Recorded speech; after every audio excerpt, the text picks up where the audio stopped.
Hello students, कैसे हैं। स्वागत है एक बार फिर से मेरे इस यूट्यूब चैनल के ऊपर जिसका नाम है सुखी एजुकेशन वर्ल्ड। तो इससे पहले जो मैंने बेटा जो वीडियो डाली थी क्लास 10th की फिजिक्स के चैप्टर नंबर 1 जिसका नाम है लाइट रिफ्लेक्शन एंड रिफ्रैक्शन, तो वो मैंने बेटा वीडियो डाली थी रूल्स की। ठीक है, रे डायग्राम ड्रॉ करने के लिए वो डाली थी मैंने कनकेव मिरर की पार्ट ए। ये वाली वीडियो जो होगी वो पार्ट बी रहेगी।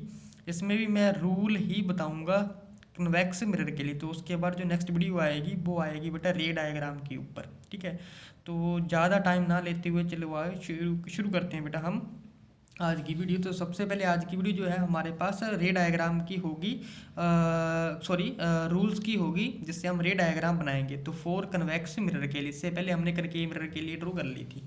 ठीक है, तो आज का जो रूल नंबर 1 है सबसे पहले कन्वेक्स मिरर के लिए। तो अगेन सबसे पहले हम यहाँ से बेटा एक डायग्राम ड्रॉ कर लेते हैं। तो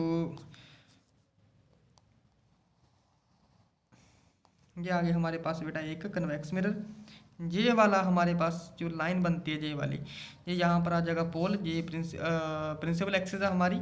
ठीक है, पोल ये हो जाएगा। ओके, ठीक है, और ये वाली लाइन थोड़ी आगे जाके ना ऐसे इस तरीके से पास हो जाएगी।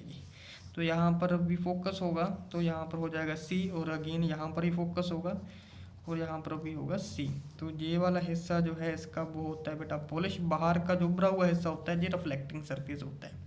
तो सबसे पहले अगेन जो सेम ही है रूल, अगेन अगर लाइट जाएगी बेटा फोकस में से, तो सॉरी अगर लाइट जाती है पैरेलल इस तरीके से, अगर आ रही है लाइट पैरेलल पैरेलल आने वाली लाइट हमेशा बेटा फोकस में से जाती है। बट लेकिन ये हमारा मिरर कन्वेक्स है, कन्वेक्स मिरर पता है डाइवर्जिंग मिरर होता है। तो डाइवर्जिंग होने के कारण ये वाला मिरर लाइट को इस तरीके से इस साइड को फेंक देगा, डाइवर्ज कर देगा। ठीक है, तो सबसे पहले तो रूल होता है हमारा कौन सा कि पैरेलल आने वाली लाइट फोकस में से जाएगी। बट लेकिन इस केस में जो फोकस होगा इमेजिनरी ढंग से यहाँ पर आ जाएगा। तो ये वाली जो रिफ्लेक्ट करके लाइट गई है तो हम इसे इमेजिनरी ढंग से अपनी ओर से फोकस में से पास होता हुआ नज़र ला देंगे इस तरीके से, समझ गए। ठीक है, तो पहला रूल ये आ गया। अब सेकंड रूल जो है हमारा वो अगेन ये आ गया बेटा हमारे पास मिरर। तो ये आ गया कौन सा मिरर है, ये आ गया हमारे पास कन्वेक्स मिरर, और ये आ गई हमारी प्रिंसिपल एक्सिस, और ये आ गया बेटा पोल। ठीक है, जो होता है फोकस, ये होगा centre curvature, focus centre curvature. Second rule क्या होगा बेटा, अब फोकस में से आती हुई लाइन, तो हम इस तरीके से अपीयर करेंगे कि लाइट जो है हमारी इस तरीके से ऐसे आ रही है, यानी कि फोकस में से जा रही है। तो जो फोकस में से अगर लाइट आएगी तो पैरेलल हो जाएगी आफ्टर रिफ्लेक्शन, इस तरीके से आ जाएगी। ये रूल नंबर आ गया बेटा सेकंड। ठीक है, समझ गए होंगे। ठीक है, रूल नंबर आ गया बेटा सेकंड। अब चलते हैं बेटा रूल नंबर हम थर्ड के ऊपर। तो रूल नंबर जो है थर्ड, तो सबसे पहले फिगर ड्रॉ कर लेते हैं। ये फिगर आ गई हमारी किसके लिए बेटा, कन्वेक्स मिरर के लिए। ठीक है, अगेन ये यहाँ पर पोल हो जाएगा और ये फोकस हो जाएगा और ये हो जाएगा centre of curvature, again focus, ये हो जाएगा centre of curvature. Third rule, तो थर्ड रूल में बेटा क्या होगा, थर्ड रूल में बेटा अगर लाइट हमारी जा रही है सी में से, यानी कि इस तरीके से आएगा ऐसे ऐसे, अगर सी में से जा रही है तो बेटा सी में से ही आएगी। अब यहाँ से लग तो नहीं रहा सी में से आ रही है ना, तो हम क्या करेंगे इमेजिनरी ढंग से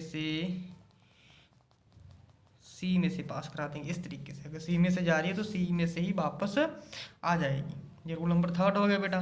तो रूल नंबर फोर्थ आ जाएगा हमारा अगेन, ये आ गया हमारे पास मिरर कन्वेक्स, यहाँ पर ये हिस्सा पॉलिश्ड है, और ये हमारे पास प्रिंसिपल एक्सिस आ गई, ये वाला पोल हो गया इसका, यहाँ फोकस आ जाएगा, यहाँ सेंटर ऑफ कर्वेचर, फोकस आ जाएगा, सेंटर ऑफ कर्वेचर आ जाएगा। आप नाप के बनाना, ये पोल से लेकर सी तक 12 रख लेना, पी से लेकर एफ तक ये रख लेना 6, या पी से लेकर सी तक 8 लिख लेना, पी से लेकर एफ तक 4, क्योंकि जो बराबर डिस्टेंस के ऊपर होता है। लास्ट वाला जो रूल है वो बिल्कुल सेम है, अगर लाइट जा रही है सीधी पोल के ऊपर तो जितना एंगल इस प्रिंसिपल एक्सिस के साथ बना के आई है उतना ही एंगल बना करके वापस भी चली जाए। ये दोनों एंगल क्या होंगे बेटा, सेम होंगे। ठीक है, ओके। तो ये थे बेटा रूल क्या है ये फिर से रिपीट कर लेते हैं। तो सबसे पहले बेटा अगर लाइट आती है बेटा पैरेलल आने वाली लाइट सीधी, पैरेलल आने वाली लाइट सीधी हो जाती है बेटा, फोकस में से पास होती है। बट लेकिन इसका फोकस तो इस साइड होता है, ठीक है, तो इस तरफ डाइवर्ज कर जाएगी तो हम इमेजिनरी ढंग से फोकस में से निकलती हुई इस तरीके से दिखा देंगे। सेकंड रूल होता है अगर बेटा आ रही है फोकस में से, इमेजिनरी ढंग से दिखा देंगे जो फोकस में से जा रही है, तो यहाँ से जो आफ्टर रिफ्लेक्शन क्या हो जाएगा बेटा, पैरेलल हो जाएगी लाइट। तो अगर नेक्स्ट रूल देखें रूल नंबर थर्ड में क्या होगा, अगर लाइट सी में से जा रही है तो सी में से वापस आएगी, इमेजिनरी ढंग से दिखा देंगे इस तरीके से। नंबर 4 वाला अगर लाइट सेम एंगल पर आ रही है तो सेम एंगल पर रिफ्लेक्ट करके चली जाएगी, ठीक है। तो ये बेटा थे हमारे पास रूल। तो ये रूल आने तुम लोगों को चाहिए ही चाहिए, इसके बगैर बेटा डायग्राम नहीं बनेगी। तो नेक्स्ट वीडियो जो है 10th क्लास की मैं डायग्राम के ऊपर ही लेकर आऊँ, कैसे ड्रॉ करते हैं डायग्राम, ठीक है। तो तब तक के लिए बेटा जय हिंद, मिलते हैं नेक्स्ट वीडियो में।